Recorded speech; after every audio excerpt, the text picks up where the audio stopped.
الحمد لله رب العالمين والصلاة والسلام على سيد الأنبياء والمرسلين أما بعد فقد قال الله تبارك وتعالى في القرآن الكريم أعوذ بالله من الشيطان الرجيم بسم الله الرحمن الرحيم ألا إن أولياء الله لا خوف عليهم ولا هم يحزنون صدق الله العظيم وصدق رسوله النبي الكريم سچا ہمارا مالک اور سچا ہمارا خالق کے سوا اس واحد و یکتا کے کوئی عبادت کے لائق نہیں، اور سچے ہیں اس کے پیارے حبیب صلی اللہ علیہ وآلہ وسلم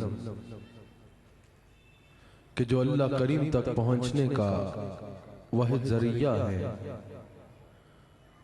جو مرکز کائنات ہیں، مرکز ایمان ہے اور حبیب رب کائنات ہے،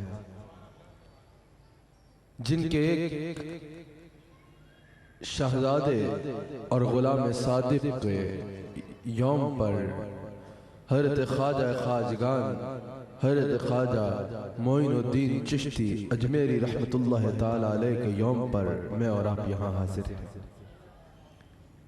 میں AIQ TV کو حاجی عبدالرؤف صاحب، عامر فیاضی صاحب کو اس خوبصورت محفل کے انعقاد پر مبارکباد پیش کرتا ہوں۔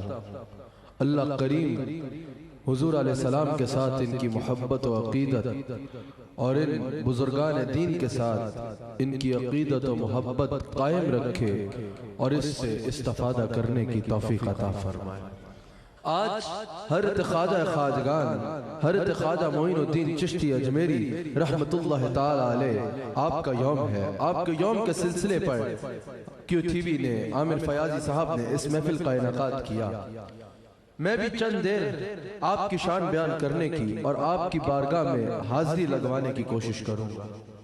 یاد رکھیے گا، یہ جو اولیاء اللہ ہوتے ہیں ان پر تو اللہ کی رحمتوں کا نزول ہوتا ہے، یہ تو ہوتے ہی بخشے لوگ ہیں، ان پر تو اللہ کی ان رحمتوں کا نزول ہوتا ہے جن کا کوئی تصور بھی نہیں کر سکتا، لیکن جو ان کے قدموں کے ساتھ لگ جائے، جو ان سے وابستہ ہو جائے، اس کا بھی بیڑا پار ہو جاتا ہے، اس کے بھی دنیا و آخرت میں بھلائیاں اس کا مقدر ٹھہرتی ہیں جو اللہ والوں کے قدموں کو تھام لیتا ہے۔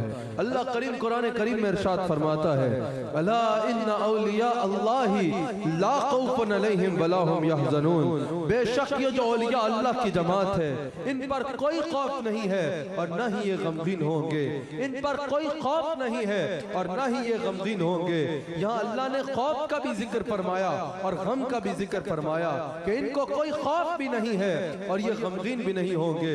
مفسرین اس آیت کی تفسیر میں کہتے ہیں کہ خوف انسان کو اپنے لیے ہوتا ہے اور حزن جو غم ہوتا ہے وہ کسی اور کے لیے ہوتا ہے، وہ کسی اور کے لیے ہوتا ہے۔ اللہ کریم نے فرمایا ان پر کوئی خوف نہیں ہے اور نہ ہی یہ غمگین ہوں گے، نہ ہی یہ غمگین ہوں گے۔ اس سے مراد یہ ہے کہ ان پر تو کوئی خوف نہیں ہے، ان کی مجلس میں بیٹھنے والوں کو، ان سے محبت کرنے والوں کو، ان سے عقیدت رکھنے والوں کو، ان کے ساتھ مل بیٹھ کے اللہ اور اس کے رسول کا ذکر کرنے والوں کو بھی عذاب دے کے ہم انہیں غمگین نہیں کریں گے۔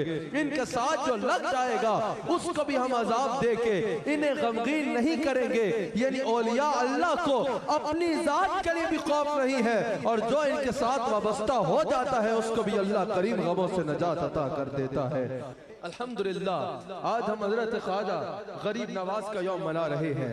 حضور علیہ السلام ارشاد فرماتے ہیں کہ ہر وقت قیامت تک زمین پر 40 ابدال ایسے رہیں گے، اللہ کے 40 ولی اور میرے 40 غلام ایسے رہیں گے کہ جن کی وجہ سے زمین پہ اللہ کی رحمتیں نازل ہوں گی، جن کی وجہ سے زمین والے عذاب سے بچے رہیں گے، جن کے وجہ سے زمین پر اللہ کی رحمتیں اور برکتیں نازل ہوں گی۔ زمین پر اللہ کی رحمتیں اور برکتیں برکتیں نازل ہوں گی۔ حضور علیہ السلام ارشاد فرماتے ہیں کہ اللہ کے کچھ بندے ایسے ہیں جن کا اللہ قریب انتخاب فرما لیتا ہے لوگوں کی حاجات کو پورا کرنے کے لیے، لوگوں کی حاجات کو پورا کرنے کے لیے، یعنی اللہ ان کو غریب نواز بنا دیتا ہے کہ غریب اپنی مشکلیں لے کے ان کے پاس جاتے ہیں، وہ اللہ کے آگے ہاتھ اٹھاتے ہیں، ان کے کہنے پر اللہ کریم ان کے ذریعے سے مخلوق کی حاجات کو پورا کر دیتا ہے۔ کوئی غم کا مارا ان کے پاس جائے، وہ ہاتھ اٹھائیں تو اس کے غم دور ہو جاتے ہیں۔ کوئی پریشان حال ان کے پاس جائے، اس کی پریشانیاں دور ہو جاتی ہیں۔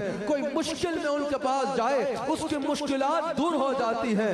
حضور علیہ السلام فرماتے ہیں اللہ کے کچھ بندے ایسے ہیں جن کا اللہ انتخاب فرماتا ہے مخلوق کی حاجات کو پورا کرنے کے لیے، یعنی غریب نواز بناتا ہے۔ انہی میں سے ایک ولی کی یوم کی خاطر ہم یہاں حاضر ہیں، حضرت خواجہ معین الدین چشتی انہی اولیاء میں سے ایک ہیں کہ اگر ان کی بارگاہ میں کوئی غم کا مارا گیا اس کو غم سے نجات مل گئی، کوئی پریشان گیا اس کی پریشانیوں کو دور کر دیا، کوئی ڈوبتا گیا اس کو سہارا دے دیا، اور سب سے بڑی بات یہ ہے کہ جو بھی ان کے پاس گیا اگر اس کے سینوں میں کفر و شرک بھرا تھا، غریب نواز کی ایک نظر نے اس کو اللہ والا بنایا ہے۔ غریب نواز نے اس کو ایک نظر سے اللہ والا بنایا ہے، ایک نظر سے اس کو اللہ والا بنا دیا۔ غریب نواز کو غریب نواز کہا جاتا ہے، حضرت خواجہ معین الدین کو غریب نواز کا لقب سے یاد کیا جاتا ہے۔ ابھی جب سے محفل کا آغاز ہوا، صفدر علی محسن صاحب بھی بار بار لفظ غریب نواز کہہ رہے تھے، آپ کا یہ لقب بیان کر رہے تھے، سارے ثنا خان احباب غریب نواز کہہ کے آپ کو پکار رہے تھے، آپ کی بارگاہ میں ہدیہ منقبت پیش کر رہے تھے اور استغاثے کر رہے تھے۔ یقیناً حاضرین میں اور ناظرین میں کچھ احباب ایسے ہوں گے کہ جن کے ذہن میں آ رہا ہو کہ یہ انہیں غریب نواز کیوں کہا جاتا ہے، غریب نواز کیوں کہا جاتا ہے، آؤ ذرا سنو ان کو غریب نواز کیوں کہا جاتا ہے اور یہ کیسے غریب نواز ہے۔ حضرت خواجہ معین الدین کے شیخ ہیں حضرت خواجہ عثمان ہارونی، اور ان کے شیخ ہیں حضرت خواجہ شریف رحمت اللہ علیہ۔ ایک دفعہ حضرت خواجہ شریف نے حضرت خواجہ عثمان ہارونی سے کہا کیا ہے عثمان، فلاں دن عصر سے لے کر مغرب تک مجھ پہ ایک ایسی کیفیت ہوگی، میری روحانیت کی ایسی منزل ہوگی کہ اس حالت میں مجھے جس نے دیکھا اس پہ آتش دوزخ حرام ہے۔ اس حالت میں جس نے مجھے دیکھ لیا وہ جنتی ہے، اس پر اللہ رحم فرمائے گا، اس کو جہنم سے نجات دے دے گا اور وہ جنت میں جائے گا۔ لیکن عثمان اگر تم نے کسی کو بتایا تو جس نے مجھے دیکھا تمہارے بتانے پہ وہ تو جنت میں چلا جائے گا لیکن تمہیں جہنم میں جانا پڑے گا، لیکن تمہیں جہنم میں جانا پڑے گا، تمہارے ساتھ اس کا برعکس ہو جائے گا، تمہارے ساتھ اس کا الٹ ہو جائے گا۔ اگر تم نے کسی کو بتایا تو وہ جس کو تم نے بتایا وہ تو جنت میں چلا جائے گا، لیکن عثمان تمہارے ساتھ اس کا الٹ ہوگا، تمہیں جہنم میں جانا پڑے گا، تمہارے ساتھ اس کا الٹ ہو جائے گا۔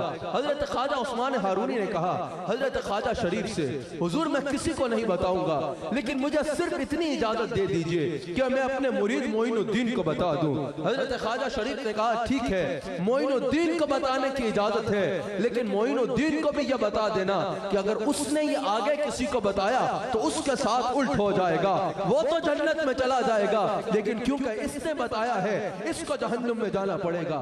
حضرت خواجہ عثمان ہارونی نے حضرت خواجہ معین الدین کو بتایا کہ میرے دادا مرشد، تمہارے دادا مرشد، میرے مرشد حضرت خواجہ شریف پہ فلاں دن عصر سے مغرب وہ کیفیت آنی ہے کہ اس کیفیت میں ان کو جس نے دیکھا اس پہ آتش دوزخ حرام ہے، لیکن معین الدین کسی کو بتانا نہیں کیونکہ اگر تم نے کسی کو بتایا تو تمہارے ساتھ اس کا الٹ ہو جائے گا۔ خواجہ معین الدین کو پتا چلا، خواجہ معین نے اعلان کرنے شروع کر دیے، ہر ایک کو بتانا شروع کر دیا، او دنیا والوں فلاں دن جانا، عصر سے مغرب خواجہ شریف کو دیکھنا، جہنم میں نہیں جاؤ گے، فلاں دن عصر سے مغرب خواجہ شریف کو دیکھنا، جہنم میں نہیں جاؤ گے، جنت میں جا کے رہو گے۔ معین الدین نے اعلان شروع کر دیے، ہر طرف چھوڑ ڈال دیا کہ فلاں دن عصر سے مغرب خواجہ شریف کے دربار میں پہنچ جانا، آتش دوزخ حرام ہو جائے جائے گی تم پر۔ جب اس دن عصر کے بعد حضرت خواجہ شریف باہر تشریف لائے تو دیکھا کہ آگے ایک مخلوق کا سمندر ہے جو ان کے دیدار کے لیے حاضر ہوا ہے۔ غصہ آیا، جلال آیا، حضرت خواجہ عثمان کو بلایا، کہا میں نے تمہیں بتایا نہیں تھا کہ اگر کسی کو بتایا تو تمہارے ساتھ الٹ ہو جائے گا؟ کہا حضور میں نے تو کسی کو نہیں بتایا، ایک معین الدین کی اجازت مانگی تھی، صرف اس کو بتایا ہے۔ کہا بلاؤ معین الدین کو۔ معین الدین حاضر ہوئے۔ خواجہ شریف نے پوچھا معین الدین تمہیں میرا پیغام نہیں ملا تھا کہ اگر کسی کو بتایا تو تمہارے ساتھ اس کا الٹ ہو جائے گا؟ اب سننا ان کو غریب نواز کیوں کہتے ہیں۔ معین الدین چشتی نے عرض کی یا شیخ مجھے پتا تھا کہ جس کو میں نے بتایا وہ جنت میں جائے گا اور اس کے بدلے مجھ کو جہنم میں جانا پڑے گا، اسی لیے میں نے ایک کو نہیں بتایا، ہزاروں لاکھوں میں اعلان کیا ہے کہ اگر ایک معین الدین کے جہنم میں جانے سے رسول اللہ کے ہزاروں غلام جنت میں جاتے ہیں تو یہ سودا خسارے کا نہیں ہے، یہ سودا خسارے کا نہیں ہے۔ حضرت خواجہ شریف ایک کیفیت میں چلے گئے، ایک جذب کی کیفیت میں چلے گئے اور فرمایا معین الدین تو جہنمی نہیں ہے، تو جنتی ہے اور در حقیقت تو غریب نواز ہے، در حقیقت تو غریب نواز ہے۔ تمہارے ساتھ میرا رشتہ بہت پرانا ہے، تمہارے ساتھ میرا رشتہ بہت پرانا ہے کہ میں غریب بڑا اور تم غریب نواز، کہ میں غریب بڑا اور تم غریب نواز۔ ایک دفعہ حضرت خواجہ عثمان ہارونی بیٹھے ہیں، ایک کیفیت میں ہیں، یہی دعا مانگ رہے ہیں کہ میں معین الدین کا اپنی زندگی میں روحانیت میں عروج دیکھوں۔ حضرت معین الدین کو بلاتے ہیں، ایک جذب کی کیفیت میں ان پہ نظر ڈالتے ہیں اور کہتے ہیں معین الدین ذرا آسمان پہ دیکھو اور بتاؤ کیا نظر آ رہا ہے۔ معین الدین آسمان کی جانب نظر کو اٹھاتے ہیں اور کہتے ہیں حضور 7 آسمانوں کو چیر کے میری نظر عرش معلیٰ کو دیکھ رہی ہے، میری نظر سدرۃ المنتہا کو دیکھ رہی ہے، میری نظر کے سامنے ہے لوح محفوظ، میری نظر کے سامنے لوح محفوظ بھی ہے، میری نظر کے سامنے سدرۃ المنتہا بھی ہے۔ حضرت خواجہ عثمان نے فرمایا معین الدین زمین کی طرف دیکھو اور بتاؤ کیا نظر آ رہا ہے۔ معین الدین نے زمین کو دیکھا، کہا حضور پہلی زمین سے لے کر تخت الثری تک معین الدین کی آنکھ سے کچھ چھپا نہیں ہے، سب کچھ نظر آ رہا ہے، سب کچھ نظر آ رہا ہے۔ یہ اولیاء کی جو نظر ہوتی ہے نا اس سے کچھ چھپا نہیں ہوتا، اس سے کچھ چھپا نہیں ہوتا۔ جب تم ایک اللہ والے کے سامنے آتے ہو اسی لیے کہا جاتا ہے عالم کے سامنے بیٹھو تو زبان سنبھال کے بیٹھو، اس کو زبان پہ گرفت ہوتی ہے، اور اگر اللہ والے کے سامنے بیٹھو تو دل سنبھال کے بیٹھا کرو، وہ تمہارے دلوں کے حال کو بھی جانتا ہے۔ اللہ والوں کی نظر ایسی ہوتی ہے۔ آسمان کی طرف دیکھا خواجہ معین الدین نے، کہا مجھے سدرۃ المنتہا نظر آ رہا ہے۔ زمین کی طرف دیکھا، کہا مجھے تخت الثری نظر آ رہا ہے۔ جب حضرت خواجہ معین الدین کو حضرت خواجہ عثمان ہارونی نے اس انداز میں تیار کر دیا کہ آسمان پہ دیکھتے تو سدرۃ المنتہا کے نظارے کرتے، زمین پہ دیکھتے تو تخت الثری تک نظر جاتی۔ حضرت خواجہ عثمان ہارونی حضرت معین الدین کو لے کے مدینہ منورہ کے لیے روانہ ہوئے، حضور کی بارگاہ میں پیش کرنے کے لیے روانہ ہوئے، مدینہ منورہ کے لیے روانہ ہوئے۔ پہلے مکہ مکرمہ رکے، طواف کیا، مقام ابراہیم پہ پہنچے، اللہ کریم کی بارگاہ میں عرض کی کہ یا اللہ میں نے معین الدین کو تیرے دین کی خاطر تیار کر دیا ہے، اس کو اپنی بارگاہ میں قبول فرما لے۔ غیب سے آواز آتی ہے اے عثمان ہارونی ہم نے معین الدین کو اپنے دین کی خاطر قبول کر لیا۔ اور پھر معین الدین کو ارشاد ہوتا ہے اے معین الدین مانگو کیا مانگتے ہو، جو مانگو گے تمہیں عطا فرمائیں گے۔ حضرت خواجہ غریب نواز نے ہاتھ اٹھائے اور عرض کی کہ یا اللہ جو مجھ سے محبت کرے گا، جو مجھ سے عقیدت رکھے گا اس انداز میں کہ جس کو میں دعوت اسلام دوں گا وہ قبول کرے گا، جو میرے کہنے پر تیرے حبیب علیہ السلام کی اتباع کرے گا تو مجھ سے وعدہ فرما کہ تو اس کی بخشش فرمائے گا۔ غیب سے آواز آتی ہے اے معین الدین ہم نے تیری دعا کو قبول فرمایا ہے۔ خواجہ معین الدین اس کو بیان فرماتے ہیں۔ پھر جب خواجہ معین الدین مدینہ منورہ کی طرف روانہ ہوئے، حضرت خواجہ عثمان ہارونی کے ساتھ. ہمیں بعض روایات میں ایسے بھی ملتا ہے کہ حضرت خواجہ معین اور خواجہ عثمان قطار میں لگے تھے. حضور کے روضہ اقدس سے آواز آتی ہے کہ معین الدین آیا ہے، اس کو میری بارگاہ میں پیش کیا جائے. حضرت خواجہ معین حضور کی بارگاہ میں حاضر ہوتے ہیں. حضرت خواجہ عثمان ساتھ ہیں. حضرت خواجہ عثمان ہارونی کہتے ہیں معین الدین اس انداز میں ادب سے حضور کی بارگاہ میں سلام عرض کرو. معین الدین حضور کی بارگاہ میں سلام عرض کرتے ہیں. جواب آتا ہے، قبر انور سے آواز آتی ہے، وعلیکم السلام یا قطب المشائخ، اے مشائخ کا سرتاج، ہم تجھے بھی سلامتی عطا کرتے ہیں، ہم تجھے بھی سلامتی عطا کرتے ہیں. اور پھر حضرت خواجہ معین فرماتے ہیں، میں سن رہا تھا، حضرت خواجہ عثمان سن رہے تھے کہ حضور کی قبر انور سے آواز آتی ہے، اے معین الدین ہم تجھے اپنے دین کا معین بناتے ہیں، جاہد میں اجمیر میں فلاں مقام پہ بیٹھ کے ہمارے دین کی خدمت کر، ہمارے دین کی خدمت کر. خواجہ غریب نواز اجمیر آتے ہیں. جب وہاں سے نکلے تو خواجہ عثمان ہارونی اس کے بعد کہا کرتے تھے کہ ہر مرید کو اپنے پیر پہ ناز ہوتا ہے، لیکن معین الدین میرا ایسا مرید ہے کہ مجھے اس کا شیخ ہونے پہ ناز ہے، مجھے اس کا شیخ ہونے پہ فخر ہے، کیونکہ میں نے دیکھا ہے کہ اللہ کی بارگاہ کا بھی مقبول ہے اور مصطفیٰ کی بارگاہ سے سند یافتہ ہے، مصطفیٰ کی بارگاہ سے سند یافتہ ہے.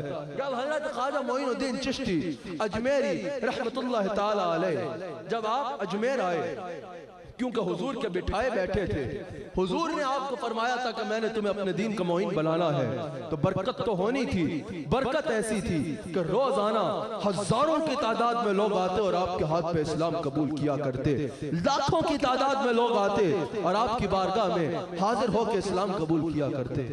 جب یہ بات پھیلی، ادھر کے راجوں کو پتا چلا جو اجمیر کے راجہ تھے، اور اجمیر کے جو راجہ تھا اس کو پتا چلا، اور جو ہندوؤں کا سردار تھے وہاں ان کو پتا چلا کہ یوں ایک بزرگ آئے ہیں، وہ ایک اسلام کی خدمت کر رہے ہیں، اسلام کی دعوت دے رہے ہیں، اور یوں لگ رہا ہے جیسے سارا ہند ہی ان کے ہاتھ میں اسلام قبول کیا جا رہا ہے.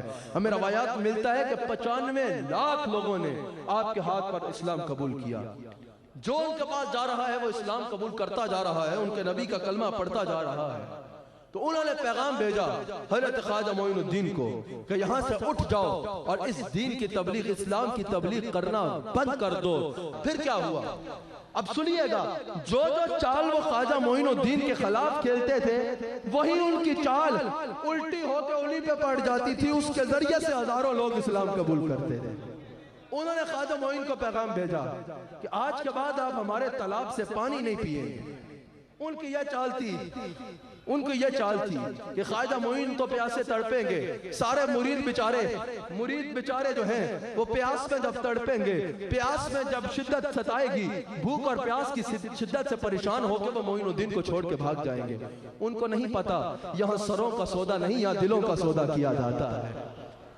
حضرت خواجہ معین الدین چشتی کے بعد جب یہ پیغام آیا کہ آج کے بعد آپ نے ہمارے کسی تالاب سے پانی نہیں پینا، حضرت خواجہ معین الدین نے فرمایا ٹھیک ہے نہیں پیئیں گے، بس آخری جام بھرنے کی اجازت دے دو. انہوں نے کہا ٹھیک ہے آخری جام بھر لو. آخری جام کیا بھرا؟ خواجہ معین الدین نے اپنے مرید کو بھیجا، جاؤ آخری جام بھرو اور یہ وظیفہ پڑھنا. جام پانی میں گیا، سارا تالاب سمٹ کے اسے ایک پیالے میں آ گیا.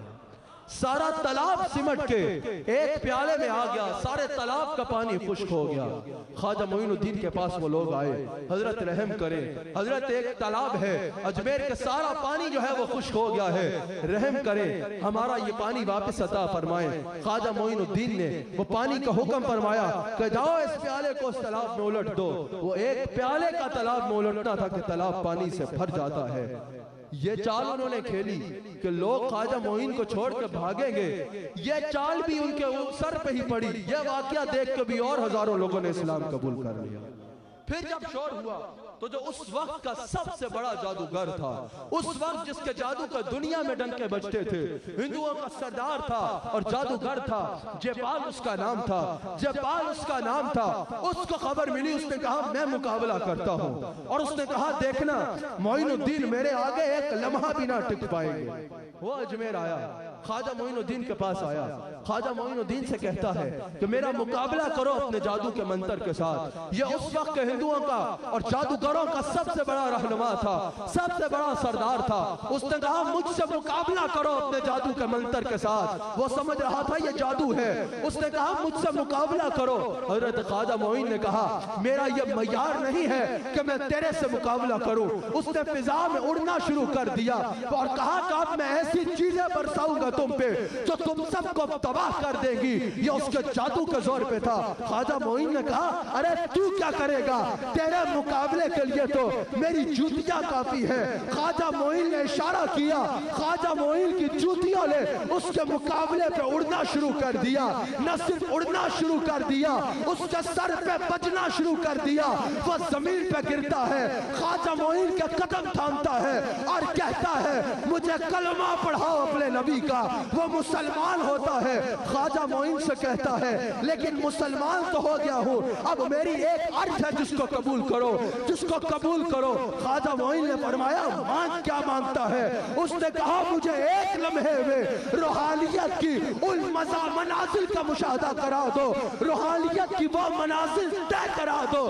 سینکڑوں سال جس کے لیے سجدے کرنے پڑتے ہیں, ساری زندگی جس کے لیے رونا پڑتا ہے, سجدے کرنے پڑتے ہیں, ایک لمحے میں مجھے وہ ساری منازل طے کرو. خواجہ معین نے کہا آنکھوں کو بند کرو. وہ آنکھوں کو بند کرتا ہے, لوگوں کی نگاہوں سے اوجھل ہو جاتا ہے. کچھ لمحوں کے بعد وہ لوگوں کی نظر کے سامنے واپس آتا ہے. لوگوں نے پوچھا تو نے کیا دیکھا؟ اس نے کہا میں نے دیکھا آگے آگے معین الدین ہے, پیچھے پیچھے میں ہوں اور ہم آسمانوں پر ہیں. روحانیت کے دراجات طے کرتے جا رہے ہیں. جس جگہ پہ جاتے ہیں فرشتے آوازیں دیتے ہیں رستے کو چھوڑو, رسول اللہ کے دین کا معین آ رہا ہے, رسول اللہ کے دین کا معین آ رہا ہے. ساری منازل طے کرنے کے بعد ایک آخری منزل ایسی تھی جس میں خواجہ معین جاتے ہیں اور مجھے فرماتے ہیں یہ تیری حد ہے, اگر یہاں سے آگے گیا تو مر جائے گا, اس منزل کی تاب نہ لا پائے گا, مر جائے گا, اس منزل کی تاب نہ لا پائے گا. یہ واقعہ دیکھ کر اور ہزاروں لوگوں نے اسلام قبول کیا. شام سے ایک مرتبہ حضرت خواجہ معین الدین کے پاس 7 آتش پرست آئے جو آگ کی پوجا کیا کرتے تھے. خواجہ معین الدین نے ان سے پوچھا کہ تم آگ کی پوجا کیوں کرتے ہو؟ اللہ کے ہوتے, خالق کے ہوتے, تم آگ کو کیوں پوجتے ہو؟ انہوں نے کہا کہ ہم آگ کی پوجا اس لیے کرتے ہیں کہ آج اگر ہم اس سے سلام دعا اچھی رکھیں گے, اس کی عبادت کرتے رہیں گے, اس کو سجدے کرتے رہیں گے, تو قیامت کے دن یہ ہمیں نہیں جلائے گی.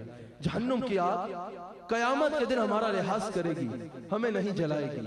حضرت خواجہ معین الدین نے فرمایا کیا باتیں کرتے ہو, یہ تو میرے اللہ کے حکم کا تابع ہے, نہ کسی کو بچا سکتی ہے نہ کسی کو جلا سکتی ہے, یہ تو اللہ کے حکم کا تابع ہے. حضرت خواجہ معین الدین چشتی نے فرمایا کہ یہ تو میری جوتی کو بھی نہیں جلا سکتی, میری جوتی کو بھی نہیں جلا سکتی. حضرت خواجہ معین الدین چشتی اجمیری نے اپنی جوتی کو اٹھا کے آگ میں ڈالا, وہ جوتی پہ کوئی اثر نہ ہوا, آگ نہ جلا پائی. ان لوگوں نے اسلام قبول کیا.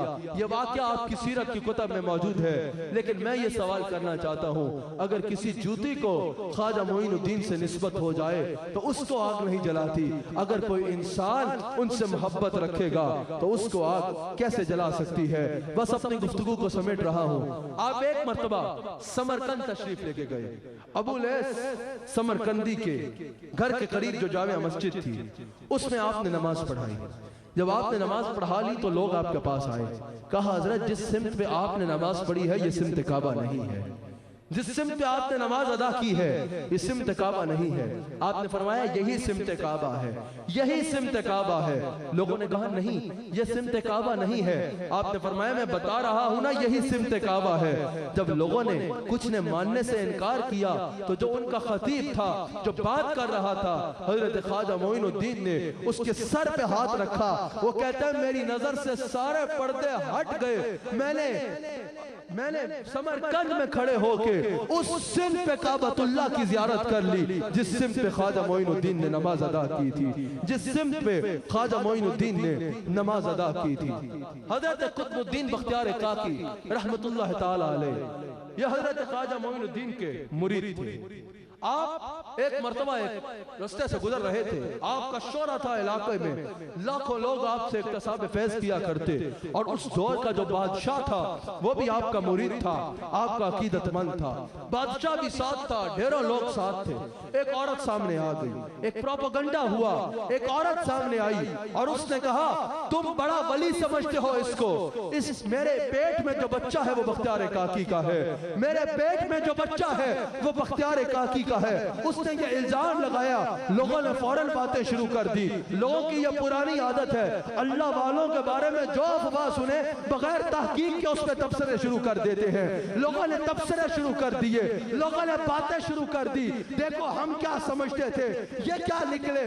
بختیار کاکی نے وہاں کھڑے ہو کے کہا یا خواجہ معین الدین، یا معین الدین میری مدد کو پہنچو۔ حضرت معین الدین سامنے تشریف لاتے ہیں، فرماتے ہیں کیا ہوا، کیا پریشانی ہے؟ کہا حضور یہ عورت مجھ پہ بہتان لگا رہی ہے۔ حضرت خواجہ معین نے فرمایا یہ کیا مسئلہ ہے، اکٹھا کر لو سب کو اور اس عورت کے پیٹ میں جو بچہ ہے اس کو مخاطب کرو اور کہو کہ اے بچے بتا تو کس کا بچہ ہے۔ حضرت بختیار کاکی نے لوگوں کو اکٹھا کیا، وہ بادشاہ بھی حاضر ہوا، اس عورت کے پیٹ کی طرف اشارہ کیا اور کہا بچے بول تو کس کا بچہ ہے۔ اس کے پیٹ میں سے آواز آتی ہے یا معین الدین تمہارا غلام سچا ہے، یہ عورت جھوٹ بول رہی ہے، یہ عورت جھوٹ بول رہی ہے۔ یہ اختیار ہے اللہ والوں کا، یہ اختیار ہے اللہ والوں کا۔ لیکن اختتام اس پہ کروں گا، توجہ رکھیے گا، یہ اللہ والے جتنے ہیں، یہ اللہ والے جتنے بھی ہیں، ان کا مقصد یہ ہے کہ یہ لوگوں کو اللہ سے ملائے، ان کا مقصد یہ ہے کہ یہ لوگوں کو اللہ سے ملائے۔ کوئی بدعات کے قائل نہیں ہے، کسی نئی رسم کے موجد نہیں ہے، کسی نئی رسوم کے قائل نہیں ہے، کسی ایسی رسم کے قائل نہیں ہے جس کا شریعت سے ٹاکرا ہوتا ہو۔ یہ وہی رسوم، انہی رسوم کا قرائش کرنے کے لیے آئے ہیں جو مدینہ منورہ میں چلتی تھی۔ ان اولیاء اللہ کا مقصد اسی رسم اور اسی خطوط پر لوگوں کی تربیت کرنا ہے جس خطوط پر حضور علیہ السلام نے مدینہ منورہ میں تربیت فرمائی۔ اور جب اللہ والوں کی بارگاہ میں جاؤ، جب غریب نواز کی بارگاہ میں جاؤ، جب ان اولیاء کی بارگاہ میں جاؤ تو ان اولیاء کا وسیلہ پیش کرنا ہے، لیکن دعا فقط اللہ سے مانگنی ہے، دعا فقط اللہ سے مانگنی ہے، دعا اللہ سے مانگنی ہے، وسیلہ ان کا پیش کرنا ہے، وسیلہ ان کا پیش کرنا ہے، دعا اللہ سے مانگنی ہے، ان کی بارگاہ میں جا کے عرض کرنا ہے یا اللہ ان کے وسیلے سے ہم پہ کرم فرما دے، ان کے صدقے سے ہم پہ کرم فرما دے، یا ان سے عرض کرنی ہے یا حضرت کرم فرمائیں، ہمارے لیے دعا فرمائیں، آپ ہمارے لیے دعا فرمائیں۔ اولیاء اللہ دعا فرماتے ہیں، اولیاء اللہ کا وسیلہ ہوتا ہے، اولیاء اللہ کا صدقہ ہوتا ہے، عطا اللہ فرماتا ہے، دینے والی اللہ کی ذات ہے، دینے والی اللہ کی ذات ہے۔ اس عقیدے کو ذہن نشین کر لے کہ خانقاہوں میں کوئی بدعت نہیں ہوتی، خانقاہوں میں کوئی شرک نہیں ہوتا۔ یہی خانقاہیں ہیں جنہوں نے لوگوں کو شرک سے پاک کیا ہے، یہی خانقاہیں ہیں جنہوں نے لوگوں کو شرک سے پاک کر کے اللہ کو سجدہ کرنا سکھایا ہے۔ ان خانقاہوں میں شرک کا کوئی تصور بھی نہیں ہے، شرک کا کوئی تصور بھی نہیں ہے۔ ان خانقاہوں میں جب ہم حاضر ہوتے ہیں، ان کے مزارات پہ جا کے کیوں دعا مانگتے ہیں؟ حضرت زکریا علیہ السلام نے بھی تو دعا مانگی نا حضرت یحییٰ علیہ السلام کی، تو کہاں جا کے مانگی؟ اپنے حجرے میں بیٹھ کے نہیں مانگی، حضرت مریم کی عبادت گاہ پہ مانگی۔ تو ثابت ہوا جہاں ولی کچھ دیر بیٹھ جائے، نبی وہاں جا کے دعا مانگ کے یہ ثابت کرتے ہیں ولی جہاں بیٹھ جائے وہ مقام دعاؤں کی قبولیت کا سبب ہے۔ تو جہاں اللہ کا ولی خود لیٹا ہو اس مقام کا عالم کیا ہوگا، اس مقام کا عالم کیا ہوگا۔ الحمدللہ ہمیں یہ عقیدہ توحید اس خطے میں اللہ والے لے کے آئے ہیں۔ تمہارے باپ دادا قبر صغیر میں رہنے والوں کلمہ اللہ والوں نے پڑھایا ہے، تو اللہ والوں کے ہاں شرک کا تصور بھی کیسے کیا جا سکتا ہے؟ یہ اللہ والے تو توحید کا ایسا درس دیتے ہیں کہ آج بھی اگر اللہ والوں کی قبر پہ جاؤ تو وہاں اللہ ہو کی صدائیں سنائی دیتی ہیں، وہاں اللہ کا ذکر سنائی دیتا ہے، وہاں اللہ کریم کا اور رسول کریم کا ذکر سنائی دیتا ہے۔ اللہ کریم اس بزم محبت کو اپنی بارگاہ اقدس میں قبول فرمائے۔ اللہ کریم ہمیں جہاں اولیاء اللہ سے محبت کرنے کی توفیق عطا فرمائے، وہاں اولیاء اللہ کے مقصد کو اور ان کے پیغام کو سمجھنے کی اور اس پہ عمل کرنے کی توفیق عطا فرمائے۔ ہم اللہ والوں کے لنگر تو بڑے شوق سے کھاتے ہیں، ہم باقی رسمیں تو بہت شوق سے طے کرتے ہیں، لیکن جب اللہ والوں کی اصل پیغام کی باری آئے کہ نماز پڑھو، وہاں ہم کوتاہی کرتے ہیں، روزہ رکھو، وہاں ہم کوتاہی کرتے ہیں، حقوق العباد کا خیال کرو، وہاں ہم کوتاہی کرتے ہیں، حقوق اللہ کا خیال کرنے میں ہم کوتاہی کرتے ہیں۔ یاد رکھیے گا، جو شریعت پہ نہیں چلتا، جو شریعت پہ نہیں چلتا، اس کو اللہ والوں کا فیضان قطعاً نہیں مل سکتا۔ اگر وہ یہ کہے گا میں شریعت پہ عمل نہیں کروں گا لیکن اللہ والوں کے مزار سے اٹھائی ہوئی فلاں چیز میرے کام آ جائے گی، یہ بالکل گمراہی ہے۔ اس عقیدے کا حقیقت سے کوئی تعلق نہیں ہے۔ اللہ والے تب تمہیں فیض دیں گے جب تم اللہ والوں کے پیغام پہ عمل کرو گے، اللہ والوں کے پیغام پہ عمل کرو گے۔ اگر سنت رسول سے دور ہو، اگر شریعت پہ عمل نہیں کرتے تو تم اللہ والوں کے فیضان سے محروم رہو گے۔ اللہ کریم ہمیں دین کی روح کو سمجھنے کی توفیق عطا فرمائے۔